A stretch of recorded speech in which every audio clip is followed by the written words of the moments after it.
talk about a little Mirage F1 navigation, which will have crossover into other airplanes.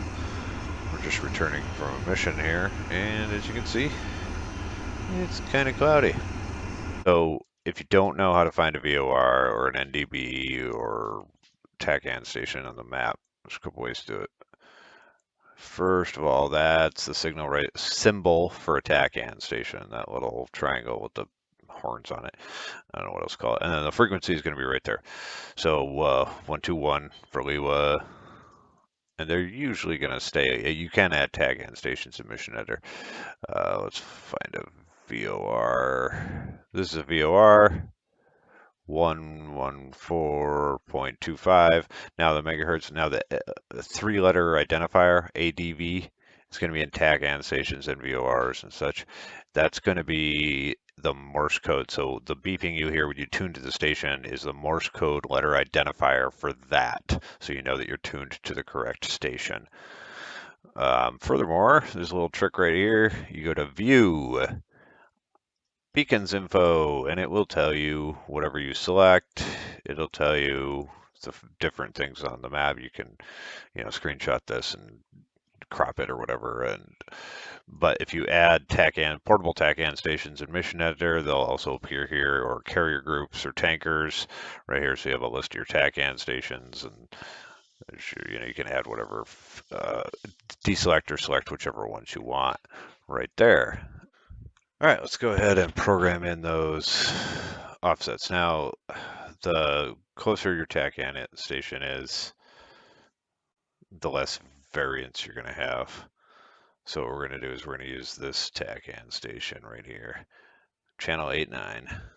Click on that, drag it out, and get us to where we want to be.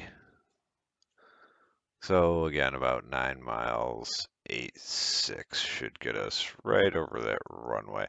Obviously, we're going to see it before that, and so we'll be able to visually adjust, but we're going to do a TACAN offset of 9 miles, 86 degrees from 89. So 89.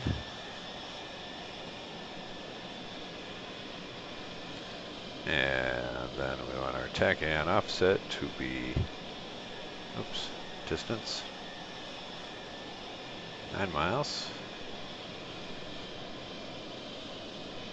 Bearing, 89. And you can see it's just already changing right here. So yeah, a bit of turning. Be cool if this turned faster, but it doesn't.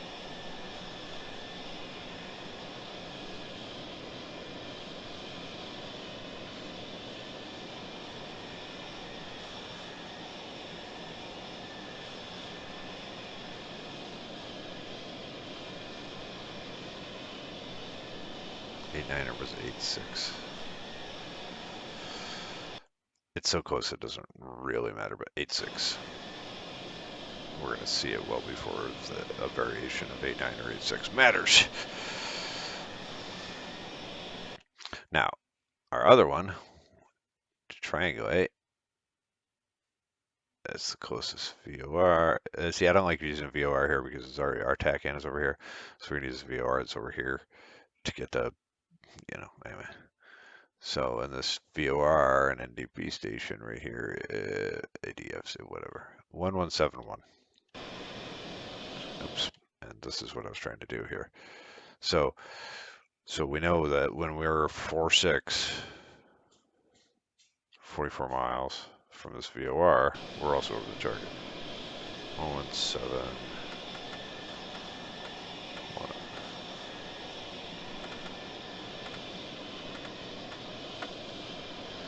And then we want our heading knob.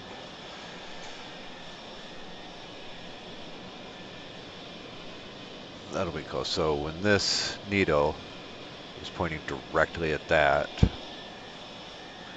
and our TACAN offset is lining up, and we can see the airport on our radar, or we can see the runway, the island, on our radar, we'll have a good triangulation.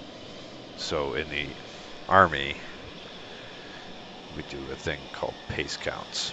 And so how this works is, which is it's essentially the same form of navigation as this is. It's distance, time, and bearing. So, oh, by the way, our stopwatch is here, so if we want to do that, boop, yeah. So what a pace count is you would measure how many paces, how many steps it took you individually, you personally, to make 100 meters. So you measure out 100 meters, close as you can, you know, and then you'd walk it, walk it, walk it. How many paces? How many paces? How many paces? And so you'd get a pretty good idea of how many paces it took you to walk 100 meters. And so then with beads or coins or whatever, you'd walk 100 meters, you'd take a coin from your one pocket to your other pocket, or rock from one pocket to the other pocket, or your beads moving on a string, however you want to do it, but you keep track so that every time you walk 100 meters, you move one to the other. And so then when you have, if you want to walk 400, let's say 1,200 meters in one bearing, you get your compass right there. You point your compass in the direction. Every time you walk 100 meters, you move a bead or move a coin, and then when you get to 1,200 and you've walked there, boom, you know you're where you need to be, and then look around, obviously, where you need to be. But this is essentially the same form of navigation. All right. So now that we've programmed in everything, I'm going to fly there and start the video again when we get closer.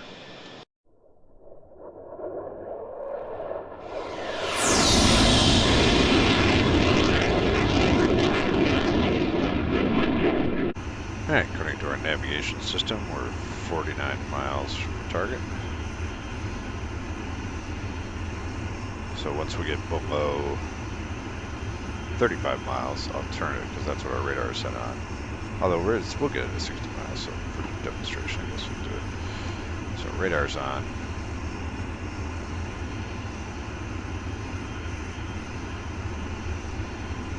And if our nav system is correct, should be 2 islands. Yeah, look at that.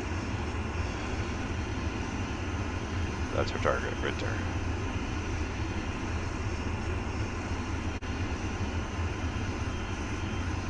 Right there.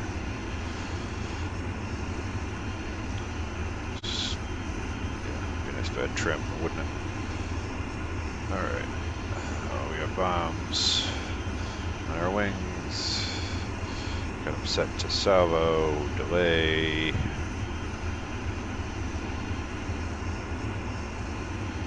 We're a little high still, 10,000 feet. Obviously we want to get lower.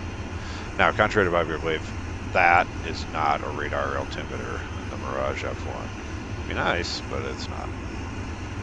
That is based purely on your altimeter settings. So if your altimeter is set correctly, that will give you the height over the ground, or over sea level, actually. Yeah, something to keep in mind. It's not a radar altimeter.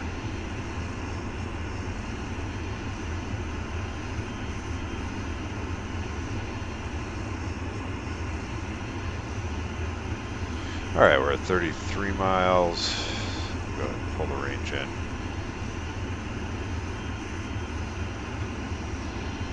And start descending. Now I have my own personal preferences for bombing. Those bombs that we're carrying, these 400 kilo high drag Samp ones.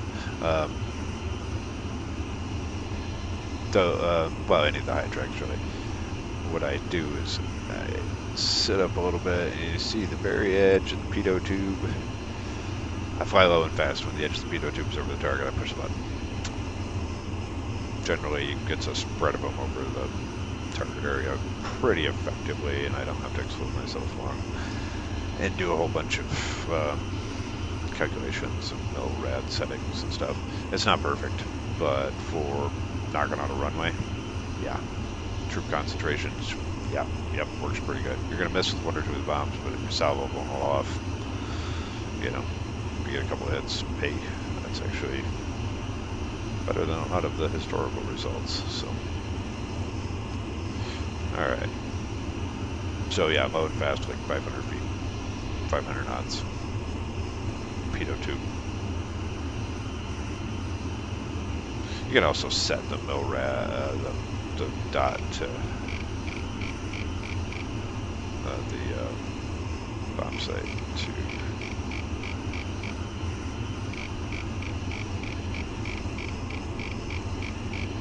And if you look at it, it's about 160, which is about the setting for that, and a lot of it, like the F5 and the. So it's giving you a little bit more than 160. Anyway, it's a quick and dirty way to do it.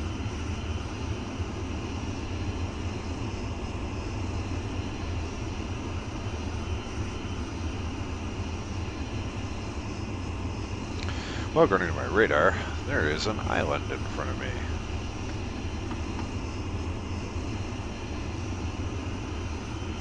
Look at that. That's our target.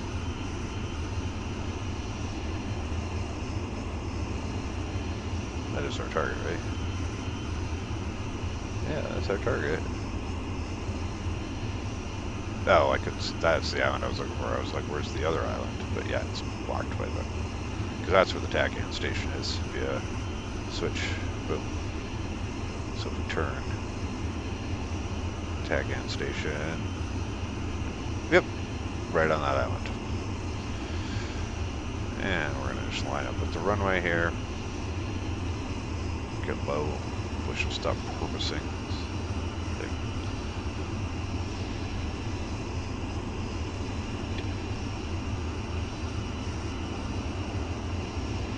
Master arm.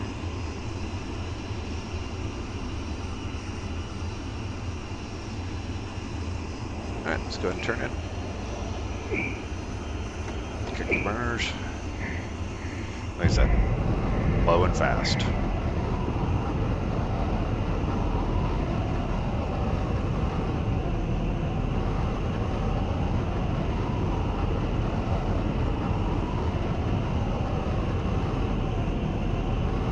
Which is why I set it for delay.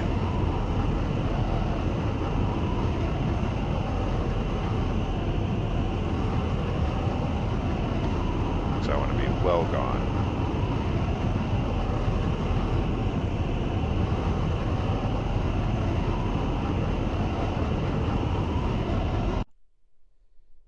And boom.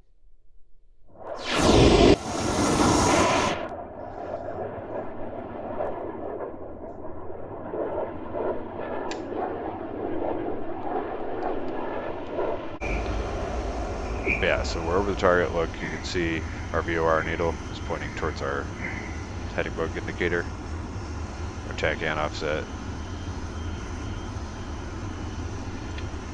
TACAN station is pointing towards TACAN.